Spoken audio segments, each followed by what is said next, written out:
बच्चों, बीते कुछ दिनों से हम सामाजिक समस्याओं के बारे में जान रहे हैं।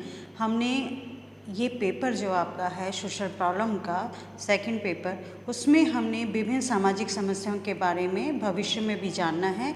हमने ये जाना था कि सामाजिक समस्या की परिभाषा क्या होती है, सामाजिक समस्या के सिद्धांत क्या होते हैं, सामाजिक समस्याएं क्यों उत्पन्न होती हैं, और ऐसा क्या कोई विश्व में राष्ट्र है या कोई ऐसा समाज है जहाँ सामाजिक समस्याएं नहीं हैं। इसका प्रत्युत्तर हमें ये प्राप्त हुआ था कि संपूर्ण विश्व में आदि अनंती काल से कोई ऐसा समाज, कोई ऐसा राष्ट्र नहीं है जहाँ पर अपराध ना होते हों।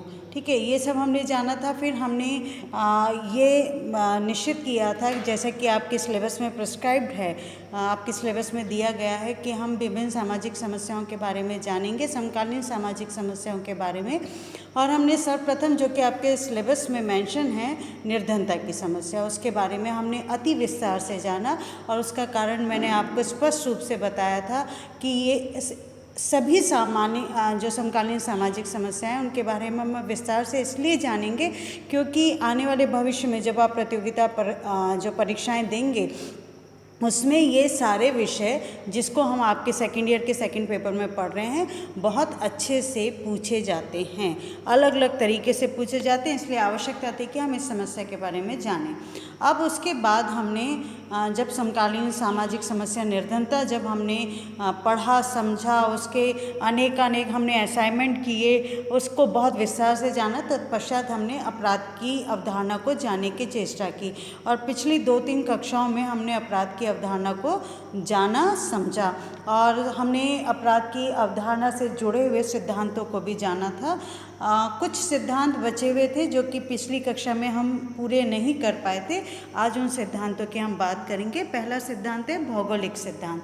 पहला का तात्पर्य क्या हुआ आज के लिए। इससे पूर्व हम मनोवैज्ञानिक सिद्धांत, मनोविश्लेषणात्मक सिद्धांत, ये सारे सिद्धांतों को पढ़ चुके हैं।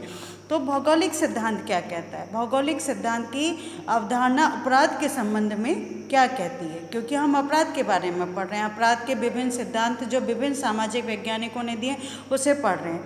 तो आज हम जानेंगे कि भौगोलिक सिद्धांत क्या आता है, क्या कहता है। तो भौगोलिक सिद्धांत, जिसके बारे में क्वेटलेट, ये सामाजिक वैज्ञानिक का नाम है, मॉन्टेस्क्यू, ये भी सामाजिक वैज्ञानिक का नाम है, डेक्स्टर, ये भी सामाजिक वैज्ञानिक है। इन सभी ने अपराध की व्याख्या पर्यावरण संबंधी कारकों पर के आधार पर की थी। इस सिद्धांत के प्रतिपादक क्वेटलेट, मॉन्टेस्क्यू, डेक्स्टर आदि हैं। इन विद्वानों के अनुसार अपराध सामाजिक दशाओं के आधार पर प्रतिबिंबित होता है। किसके आधार पर प्रतिबिंबित होता है? सामाजिक दशाओं के आधार पर। अब इसको उन्होंने कैसे बताया था? तो मॉन्टेस्क्यू ने स्पिरिट ऑफ लॉ में बताया था कि जैसे जैसे हम भूमध्य रेखा की ओर बढ़ते हैं, अपराधों की वृद्धि होती जाती है, और जैसे जैसे हम ध्रुवों की ओर बढ़ते हैं तो मदिरापान बढ़ता जाता है। देखिए, इसको अब हमारे मन में ये प्रश्न आता है समाजशास्त्र के विद्यार्थी होने के नाते कि क्या मॉन्टेस्क्यू ने यूं ही कह दिया? नहीं। देखिए, आपने जब प्रथम वर्ष में समाजशास्त्र पढ़ना आरंभ किया था तो आप ये बहुत स्पष्ट तौर पे जान गए थे कि समाजशास्त्र का मूल भाव ही ये है कि सामाजिक विज्ञान अर्थात, और विज्ञान की क्या कसौटी है? निरीक्षण परीक्षण करके तथ्यों का सत्यापन करना। तो मॉन्टेस्क्यू ने जो ये सारी बात कही है, उन्होंने अपने गहरे शोध के पश्चात ये बात कही है। इसलिए हम ये कदापि नहीं कह सकते कि उन्होंने इसे सिर्फ एक साहित्य के तौर पर या एक विचारधारा के तौर पर प्रकट किया। आपको मैं स्पष्ट करना चाहूँगी, सामाजिक वैज्ञानिक कभी भी अपनी विचारधारा बिना किसी शोध के नहीं बनाते हैं। तो ये आपके मन मस्तिष्क में ये विषय, ये बिंदु बिल्कुल स्पष्ट होना चाहिए कि मॉन्टेस्क्यू ने उत्तरी ध्रुव में भूमध्य रेखा के पास रहने वाले और जो ध्रुवों की ओर बढ़ते हैं, उस दिशा की ओर रहने वाले लोगों का स्पष्ट तौर पर अध्ययन किया होगा। और यही कारण है कि उन्होंने स्पिरिट ऑफ लॉज लिखी और उन्होंने बिल्कुल स्पष्ट किया कि अपराधों में वृद्धि भौगोलिक कारणों के कारण होती है। और उन्होंने ये स्पष्ट करते हुए कहा था कि जैसे जैसे हम ध्रुवों की ओर बढ़ते हैं तो मदिरापान बढ़ता है, और मदिरापान स्वयं में अपराध का एक बहुत बड़ा कारण है। अब हम जानते हैं आर्थिक सिद्धांत। आर्थिक सिद्धांत क्या कहते हैं? कुछ सामाजिक वैज्ञानिकों ने अपराधी व्यवहार में आर्थिक दशा के प्रभाव को माना है। यहाँ तक कि देखिए इन्होंने तो माना ही है, आप जब स्वयं शोध करेंगे आने वाली कक्षाओं में, या फिर अगर आप समाजशास्त्र में पोस्ट ग्रेजुएशन करते हैं तो आप, या फिर आप पीएचडी करते हैं, कोई शोध करते हैं, तो आपको स्पष्ट, आपको मैंने प्रथम वर्ष में भी आपको बताया था कि इस तरह की जब देखिए सामाजिक विज्ञान का एक नियम प्रभावी रूप से क्या है कि समय काल के पश्चात भी जो अध्ययन किए गए हैं उनको अगर पुनः दोहराया जाए तो जो उसकी भविष्यवाणी है या जो उसका उत्तर है या जो उसका सिद्धांत है लगभग वो दोहराया जाता है ना।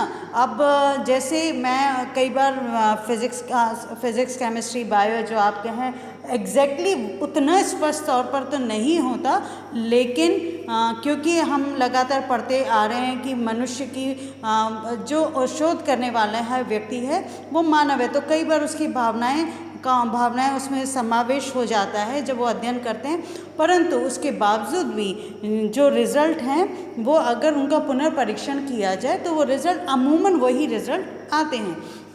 तो यहाँ पर आर्थिक दशाओं के आधार पर अगर आप अध्ययन करना चाहेंगे, आप अपने क्षेत्र का ही अध्ययन करना चाहेंगे, तो ये विश्वास जानिए कि लगभग यही उत्तर निकल कर आएंगे जो सिद्धांत अलग अलग सामाजिक वैज्ञानिकों ने आर्थिक पर्यावरण के कारण माने हैं। तो आर्थिक पर्यावरण के आधार पर इटली के सामाजिक वैज्ञानिक फ्रोनासारी ने 1894 में अपराध और गरीबी के मध्य संबंध को जानने के लिए शोध किया, और तत्पश्चात उन्होंने क्या पाया कि अब देखिए, अब इटली का व्यक्ति भारत आके अध्ययन करे ये सहज नहीं है, असंभव की तो बात ही नहीं है। लोग जो सामाजिक वैज्ञानिक हैं वो अपने क्षेत्र को छोड़ के भी दूसरे क्षेत्रों में जाके अध्ययन करते हैं, पर ये जो 1894 में फ्रोनासारी ने जो अध्ययन किया वो इटली के हैं। उन्होंने इटली की जनसंख्या का अध्ययन किया, इटली का अध्ययन किया, तत्पश्चात उन्होंने जाना कि लगभग 60% हिस्सा गरीबी की रेखा से नीचे है, और इटली में होने वाले कुल अपराध जो होते हैं उसमें से 85 से 90% तक इन गरीबों से संबंधित हैं, अर्थात जो व्यक्ति गरीबी की रेखा के नीचे रह रहे हैं वो अपराध की ओर अग्रसर होते हैं। अब देखिए इनके बीच में कार्य कारण संबंध स्पष्ट रूप से कैसे, जब व्यक्ति के पास खाने के लिए खाना नहीं होगा, कपड़े पहनने के लिए नहीं होंगे, अगर वो बीमार हो गए हैं तो उस बीमारी के समय अपनी इलाज करने के लिए पैसे नहीं होंगे, ये सारे वो कारण हैं जो व्यक्ति को विवश करते हैं अपराध की ओर बढ़ने के लिए। तो अगर आप ये अध्ययन मान लीजिए आप अपने क्षेत्र में करते हैं, अपने ज़िले में करते हैं, तो ये तो स्पष्ट मान के चलें कि आप गरीबी और अपराध के बीच में संबंधों को, सह संबंधों को पाएंगे ही पाएंगे, ये तो तयशुदा बात है। परंतु ये भी निश्चित है कि इसका प्रतिशत कम और ज़्यादा हो सकता है। जैसे फ्रोनासारी ने लगभग 85 से 90% गरीबों के बीच में सहसंबंधों को पाया है। ये आवश्यक नहीं है कि अगर आप अपने ज़िले का करते हैं या अपने गांव का करते हैं तो यही प्रतिशत निकल कर आए। संभवतः ये हो सकता है कि 40% निकल कर आए, 50% निकल कर आए, पर सहसंबंध अवश्य पाए जाएंगे। ठीक है, आप आर्थिक सिद्धांत के बारे में समझ गए। वहाँ पर और कुछ सामाजिक वैज्ञानिकों ने अपनी विचार प्रकट किए किस संबंध में, आर्थिक सिद्धांत के संबंध में। तो सदरलैंड ने आर्थिक सिद्धांत के संबंध में क्या कहा, उन्होंने कहा कि निर्धन परिवार के व्यक्ति अधिक मात्रा में आपराधिक वृत्ति वाले होते हैं। देखिए फ्रोनासारी ने कहा कि जो गरीबी है वो व्यक्ति को कहीं ना कहीं विवश करती है अपराध की ओर अग्रसर करने के लिए। सदरलैंड ने भी यही बात कही कि जो गरीबी रेखा से नीचे के व्यक्ति हैं वो आपराधिक प्रवृत्ति की ओर अग्रसर होते हैं। उनका कहना था कि उच्च वर्ग, ऐसा नहीं है कि उच्च वर्ग के व्यक्ति अपराध नहीं करते हैं, श्वेतवसन अपराध कहीं ना कहीं उच्च वर्ग से ही संबंधित है। तो उच्च वर्ग के अपराधी अपनी गिरफ्तारी और अभियोग से बचने के लिए अपने प्रभावों और दबावों का प्रयोग करते हैं। सदरलैंड का ये भी मानना है कि उच्च वर्ग के लोगों के प्रति शासकों की प्रतिक्रिया पक्षपातपूर्ण होती है। आगे बढ़े अब हम जानते हैं समाजशास्त्री सिद्धांत को। हमने आज जाना भौगोलिक सिद्धांत को, और तत्पश्चात हमने किस सिद्धांत को जाना था, हमने जाना था आर्थिक सिद्धांत को। अब हम जानेंगे समाजशास्त्री सिद्धांत को। समाजशास्त्र किसके संबंध में हम ये सारे सिद्धांतों को जान रहे हैं, अपराध के संबंध में, है ना। तो अब समाजशास्त्री सिद्धांत कहता है अपराध के कारणों की व्याख्या करने के लिए प्रतिपादित सिद्धांतों में से समाजशास्त्री सिद्धांत ही सबसे अधिक विविधता लिया हुआ है। कैसे? जैसे मनोवैज्ञानिक सिद्धांत कहेगा कि व्यक्ति की मनोदशा ऐसी होती है कि वो अपराध करता है। शारीरिक सिद्धांत कहता है कि अगर अमुक अमुक तरह की शारीरिक संरचना होगी या शारीरिक विकृति होगी तो व्यक्ति अपराध करेगा। तो ये बिल्कुल स्पष्ट तौर पे इंगित किया जा रहा है। आर्थिक आधार बिल्कुल स्पष्ट तौर पे इंगित करता है कि अगर व्यक्ति निर्धनता रेखा से नीचे जीवन व्यतीत कर रहा है तो वह अधिक अपराध करेगा। ठीक है, तो ये सब तो बिल्कुल स्वतः स्पष्ट सिद्धांत हैं जिनके संबंध में अनेक सामाजिक वैज्ञानिकों ने अध्ययन किया है। परंतु समाजशास्त्री सिद्धांत एक ऐसा सिद्धांत है जो बहुत अधिक विविधता लिए हुए, क्योंकि समाजशास्त्री सिद्धांत में कहीं ना कहीं सभी सिद्धांत जो कि पूर्व में दिए गए हैं उनका प्रत्यक्ष या अप्रत्यक्ष रूप से समावेश होता है। जो समाजशास्त्री सिद्धांत है वो इस बात पर बल देता है कि अपराधी व्यवहार सीखा जाता है। देखिए, ये याद रखिएगा कि समाजशास्त्री सिद्धांत किस बात पे ये हो सकता है। मैं आपके असाइनमेंट में पूछ लूँ कि जो समाजशास्त्री सिद्धांत है सोशियोलॉजिकल थ्योरी फॉर क्राइम, तो ये सिद्धांत किस बात पे बल देता है कि अपराधी व्यवहार सीखा जाता है और सामाजिक पर्यावरण द्वारा प्रभावित होता है। समाजशास्त्रियों के दृष्टिकोण के अनुसार अपराध व्यक्ति के व्यक्तित्व विशेष पर उसकी भावनाओं को ठेस पहुंचाने की दशा में विकृत जीवन दशाओं के कारण होता है। समाजशास्त्रियों का दृष्टिकोण सामाजिक विघटन का दृष्टिकोण है। देखिए, सामाजिक विघटन क्या है, मैंने आरंभ में ही आपको बताया था। सामाजिक विघटन वो स्थिति है जब व्यक्ति स्वयं को समाज से अलग और कटा हुआ महसूस करता है। वो समाज के प्रति कोई लगाव नहीं रखता, वह स्वयं को समाज से अलग महसूस करता है, वह समाज के प्रति किसी भी प्रकार का संबंध या भावनात्मक जुड़ाव महसूस नहीं करता। और जब ये स्थिति उत्पन्न होती है तो उसके भीतर विद्रोह की स्थिति उत्पन्न होती है और तत्पश्चात वो अग्रसर होता है अपराध की ओर, क्योंकि उसके अंदर इतना ईर्ष्या, इतना क्रोध होता है कि उसे लगता है कि वो अपने समाज और जिनके प्रति उसका विलगाव है तो उनको वो नुकसान पहुंचाने का सहज और सरल मार्ग क्या है, अपराध की ओर अग्रसर होना। तो समाजशास्त्रियों का संरचनात्मक दृष्टिकोण अपराध और समाज की संरचना के मध्य संबंधों की व्याख्या करता है। इतना हम समझ गए। अब इसके बाद हम ये भी जानेंगे समाजशास्त्री सिद्धांत में कि समाजशास्त्र द्वारा उन प्रक्रियाओं का अध्ययन किया जाता है जिससे गुजरने का व्यक्ति अपराध करता है। स्पष्ट है, बिल्कुल स्पष्ट है, कहीं कोई संशय नहीं है, कहीं कोई कन्फ्यूजन नहीं है कि समाजशास्त्र का मूल भाव वैज्ञानिक अध्ययन करना है। तो जब व्यक्ति जो सामाजिक वैज्ञानिक है वो समाज का जब अध्ययन करता है, लोगों के पास जाकर या उन परिस्थितियों का अध्ययन करता है, तब उसके बाद ही वो कुछ रिजल्ट्स को डिक्लेयर करता है।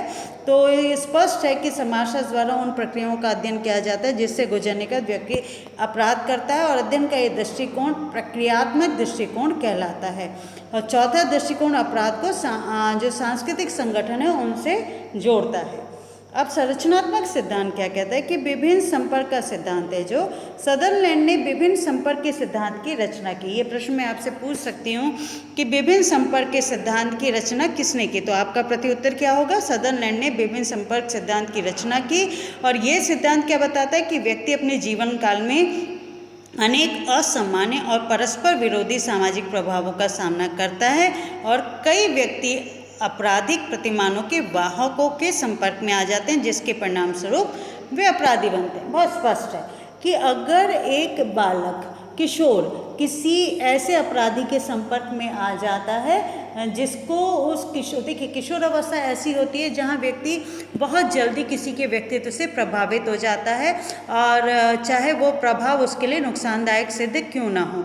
तो यहाँ ये इसी स्थिति की सदरलैंड व्याख्या कर रहे हैं कि क्योंकि हम समाज में रहते हैं और व्यक्ति अपने जीवन काल में असामान्य और परस्पर विरोधी सामाजिक प्रभावों का भी सामना करता है और उनके संपर्क में आता है। तो कभी अगर वो आपराधिक प्रतिमानकों के वाहकों का तात्पर्य क्या हुआ, जो व्यक्ति अपराधी प्रवृत्ति के हैं, वाहक मतलब जो धारण करते हैं, जो कैरी करते हैं क्रिमिनल एटीट्यूड को, है ना, कैरी करते हैं, ऐसे लोगों के संपर्क में अगर कोई इनोसेंट व्यक्ति आ जाता है, कोई ऐसा किशोर आ जाता है या बड़ा व्यक्ति भी हो सकता है, तो वो ऐसी भावनाओं को बहुत सहजता से स्वीकार कर लेता है बिना ये जाने कि उसके परिणाम क्या होंगे। ठीक है, अब हम अपराध के कारणों को जानेंगे। अपराध का पहला क्या कारण है?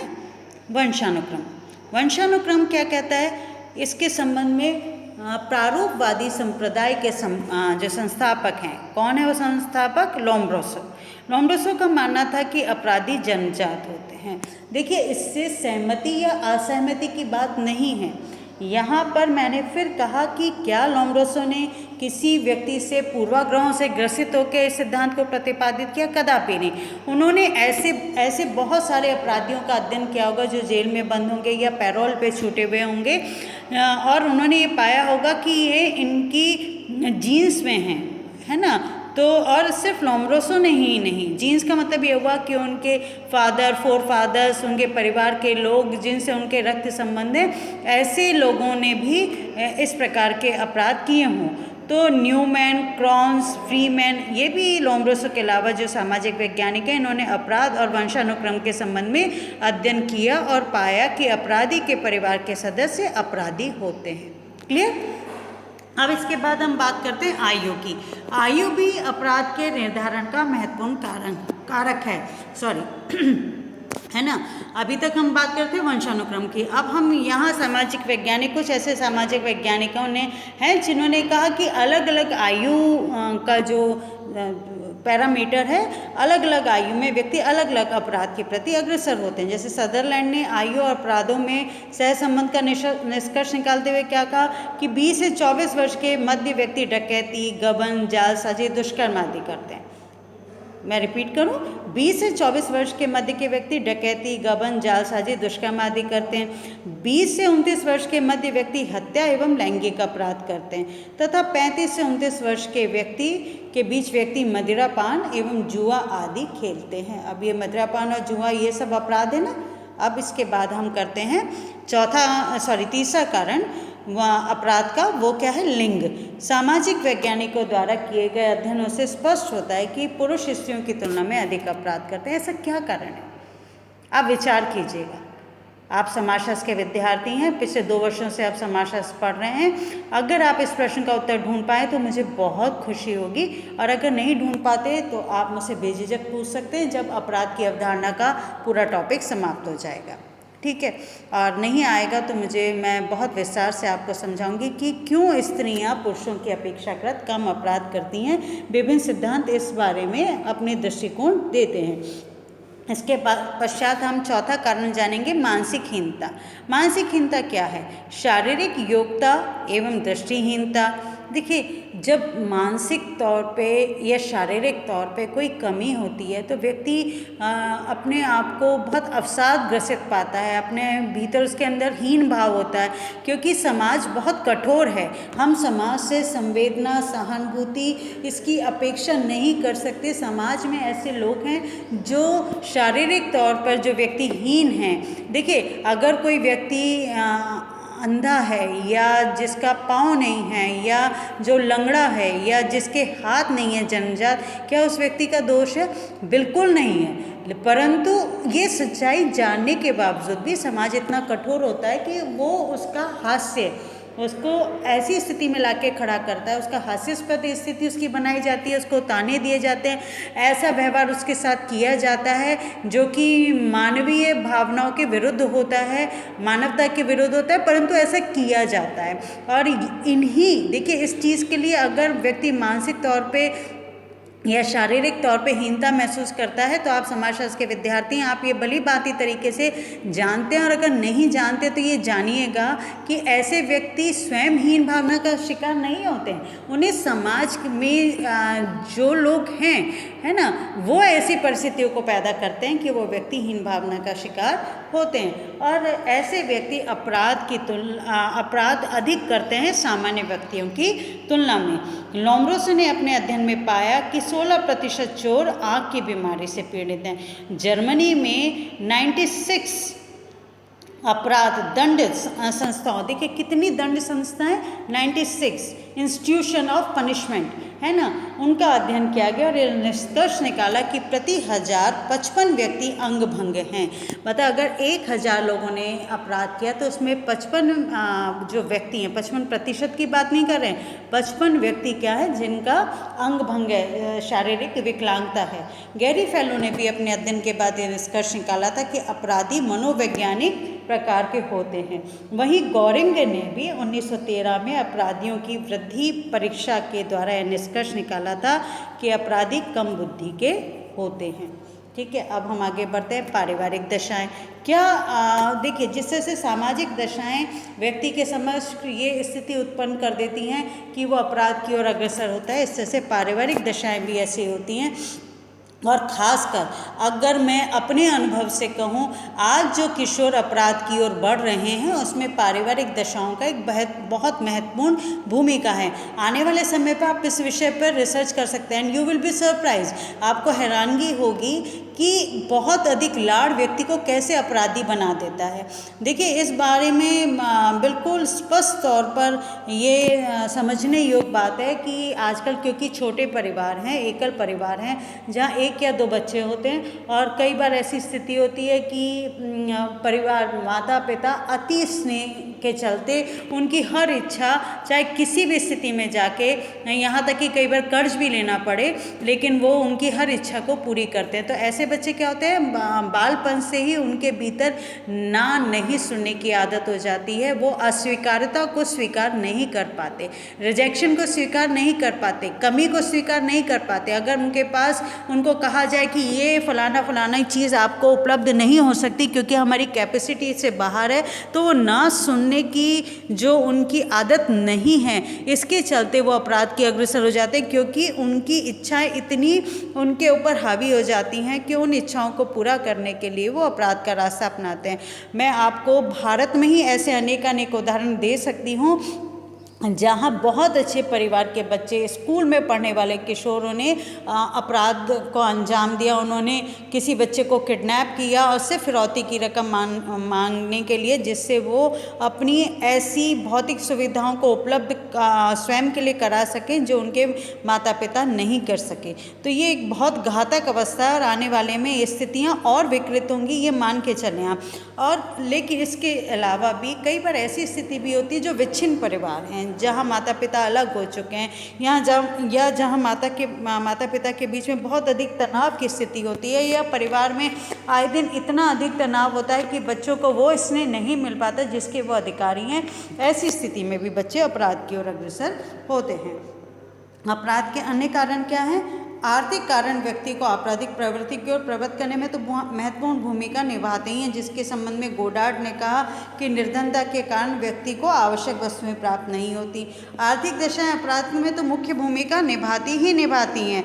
उसके अलावा राजनीतिक परिस्थिति भी आपराधिक वृत्ति को बढ़ावा देती हैं। देखिए, ये बहुत स्पष्ट है, विश्व का ऐसा कोई देश नहीं है जहाँ राजनीति क्या होती है, जहाँ आपको पद प्राप्त होगा, ऐसा पद प्राप्त होगा जहाँ आपको प्रभुत्व प्राप्त होगा, आपको शक्ति प्राप्त होगी। आप अपने लोगों के बीच में या जिस जगह आपको पद प्राप्त हुआ उनके मध्य आप अपने प्रभाव को जमा सकेंगे, प्रभाव को दिखा सकेंगे। और ये ऐसा पद पाने की अमूमन बहुत अधिक लोगों को लालसा रहती है, और कई बार दुर्भाग्यपूर्ण स्थिति ये होती है कि ऐसा पद पाने की लालसा में व्यक्ति अपराध की ओर भी अग्रसर हो जाता है। और सांस्कृतिक कारक भी अपराध के लिए उत्तरदायी होते हैं। धर्म, वर्ग भावना है ना, और मनोरंजन, चलचित्र आदि का प्रभाव भी क्या होता है, विपरीत रूप से प्रभाव पड़ता है और व्यक्ति अपराध की ओर अग्रसर होता है। अपराधी कौन है?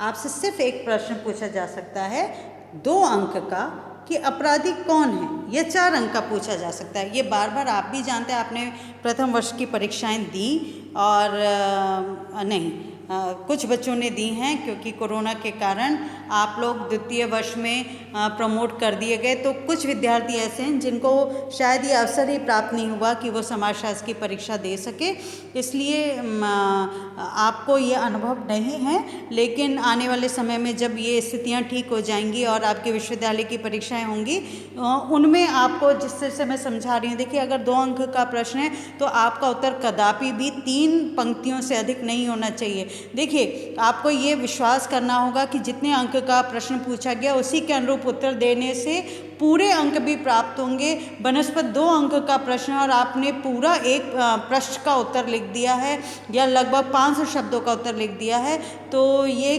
किसी भी तरीके से विद्वंतता नहीं कही जा सकती, इंटेलिजेंसी नहीं कही जा सकती।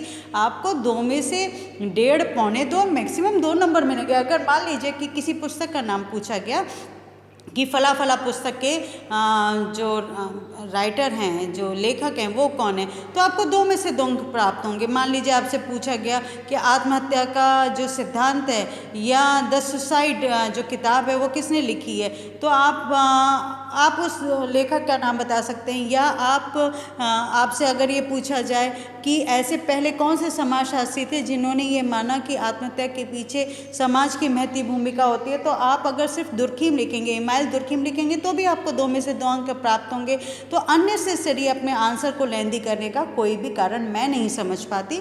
तो अगर आपसे प्रश्न पूछा जाता है कि अपराधी कौन है, तो टॉफ्ट के मत के अनुसार व्यक्ति वह अपराधी है जिसने कानून निषिद्ध व्यवहार किया है, अर्थात वही व्यक्ति अपराधी माना जा सकता है जिसे न्यायालय ने दोषी माना है और जिसके लिए दंड की व्यवस्था की जाती है। सदरलैंड ने 2 प्रकार के अपराधी बताए, ये भी आपसे असाइनमेंट में प्रश्न पूछा जा सकता है, साधारण अपराधी और श्वेतवसन अपराधी। साधारण अपराधी वो है जिसकी सामाजिक और आर्थिक स्थिति सुदृढ़ नहीं है तथा वे निश्चित उद्देश्य से राज्य द्वारा दंडनीय कानून को तोड़ते हैं। और श्वेतवसन अपराधी कौन है, ये मैं पहले भी आपको समझा चुकी थी, जिसे वाइट कॉलर क्राइम कहते हैं। और देखिए, मैं ये बार बार इसलिए दोहरा रही हूँ क्योंकि ये प्रश्न आपसे पूछा जा सकता है। अगर मैं कह रही हूँ पूछा जा सकता है तो इसकी संभावना बहुत अधिक बढ़ जाती है। हो सकता है ये पूछा जाए कि सदरलैंड ने कितने प्रकार के अपराधी बताए, या सदरलैंड के द्वारा बताए गए 2 प्रकार के अपराधियों के नाम बताएं, तो आप साधारण अपराधी, श्वेतवसन अपराधी लिख सकते हैं। अगर प्रश्न ये पूछा जाए कि श्वेतवसन अपराधी कौन होते हैं, तो आप ये लिख सकते हैं कि वे निश्चित उद्देश्यों से राज्य द्वारा दंडनीय कानून को तोड़ते हैं। श्वेतवसन अपराध में अपराधी सामाजिक और आर्थिक दृष्टि से सुदृढ़ होते हैं और व्यवसाय के अंतर्गत अपराध करते हैं। अब बच्चों, मैं 2 आपको कॉन्सेप्ट हैं जिनको बहुत अच्छे से याद करने को कह रही हूँ, बहुत अच्छे से समझने को कह रही हूँ, क्योंकि ये आपके जो सोशल प्रॉब्लम वाला जो पेपर है उसमें अधिकतर पूछे जाते हैं, कई बार 2 अंक के, कई बार 4 अंक के। ठीक है, ये 20 अंक का प्रश्न नहीं पूछा जा सकता कि परिवीक्षा क्या है, लेकिन आपसे 4 अंक या 2 अंक का ये प्रश्न पूछा जा सकता है। तो परिवीक्षा क्या है? परिवीक्षा क्या है? इलियट के अनुसार परिवीक्षा अधिकार दंड देने वाली संस्था इस शर्त पर अपराधी को मुक्ति देने को कहती है कि वह अच्छा व्यवहार करेगा, है ना। अब सदरलैंड के अनुसार क्या है? परिवीक्षा दंडनीय ठहराए गए अपराधी की उस समय की अवस्था है जिसमें अपराधी को सजा से बरी कर दिया जाता है। क्यों? उससे ये शर्त के आधार पर कि वो अच्छा व्यवहार करेगा। इसके साथ ही राज्य अपने व्यक्तिगत निरीक्षण के द्वारा अपराधी को अच्छा व्यवहार बनाए रखने में सहायता देने का प्रयास करता है। अब परिवीक्षा की शर्तें क्या हैं? परिवीक्षा की शर्तें हैं कि वो सभी कानूनों का पालन करेगा, ठीक है, अधिकारियों से नियमित, कौन से अधिकारी? जेल अधिकारियों से नियमित संपर्क में रहेगा, वो अच्छी संगत में रहेगा, अच्छी आदतों का विकास करेगा, नियमित कार्य करेगा जिससे वो अपने जीवन का भरण पोषण कर सके। अब नियमित कार्य करेगा तो स्वाभाविक तौर पर वो किसी अपराध की ओर संलग्न नहीं होगा, और अगर आवश्यकता हुई तो अगर उसे आर्थिक दंड देना है तो वो भी वो देगा। अब कारागार व्यवस्था की तुलना में परिवीक्षा प्रणाली को अच्छा माना जाता है, उपयोगी माना जाता है। देखिए, कारागार में एक व्यक्ति बंद होकर रह जाता है और कई बार ऐसी स्थिति होती है कि वो दूसरे अपराधियों के संपर्क में आता है, तो उसकी मूल भावना जो कई बार अनजाने में अपराध किया होता है, अब अपराधियों के संसर्ग में आएगा तो देखिए किसी की संगत में आने से उस व्यक्ति के व्यवहार का प्रभाव पड़ता ही पड़ता है। तो कई बार क्या होता है, जो एक छोटा मोटा अपराधी हो कई बार जघन्य अपराधी बन जाता है उस संगत में आने के कारण। तो इसलिए परिवीक्षा जो प्रणाली है उससे कारागार व्यवस्था से ज़्यादा अनुकूल माना जाता है समाज में सुधार के दृष्टिकोण से, क्योंकि परिवीक्षा पर रहने वाला व्यक्ति, अपराधी जो है वो सामान्य जीवन आम व्यक्तियों की तरह बिताकर अपना भविष्य सुधार सकता है। वो अपने आपराधिक छवि को दूर करने में जिससे उसे सहायता मिलती है, साथ ही वो समाज से सामंजस्य स्थापित करके समाज की मुख्य धारा में सहजता से सम्मिलित होने पाने के लिए अग्रसर होता है। अब देखिए, एक बहुत इम्पॉर्टेंट है, याद रख लीजिए, संभवतः आपकी पुस्तकों में इसके बारे में नहीं मिले। अधिकतर बच्चे जब वे कहते हैं कि पुस्तक के नाम बताएं, तो मेरा ये निवेदन है कि पहले जो मैं पढ़ा रही हूँ उससे तो समझ लो बेटा।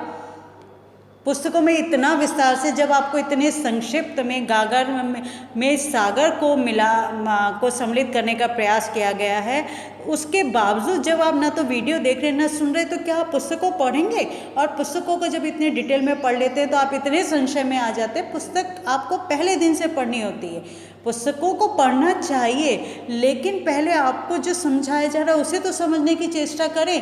पुस्तकों के नाम मैं आपको अवश्य बताऊंगी, आप उन पुस्तकों को प्राप्त कर सकते हैं, लेकिन आपको जो बहुत संक्षिप्त में पूरा का पूरा जो आपके परीक्षा के लिए उपयोगी है, आपके सिर्फ परीक्षा नहीं, आपके ज्ञानवर्धन के लिए उपयोगी है। विश्वास जानिए, मैं इतने विस्तार से आपको एक एक टॉपिक समझा रही हूँ कि अगर आप इन्हें ध्यान से पढ़ते हैं तो सिर्फ आपके विश्वविद्यालय परीक्षा के लिए नहीं, आने वाली प्रतियोगिता परीक्षा के लिए भी आपके लिए बहुत उपयोगी होगा। तो अब हम जानते हैं पैरोल क्या है। ये देखिए, 2 अंक का प्रश्न पूछा जा सकता है, ये 4 अंक का प्रश्न भी पूछा जा सकता है कि पैरोल क्या है। तो जो सामाजिक वैज्ञानिक हैं इलियट, जिनका नाम हमने कई बार इससे पहले भी सुना है, तो इलियट ने पैरोल को कारागार से सशर्त मुक्ति कहा है।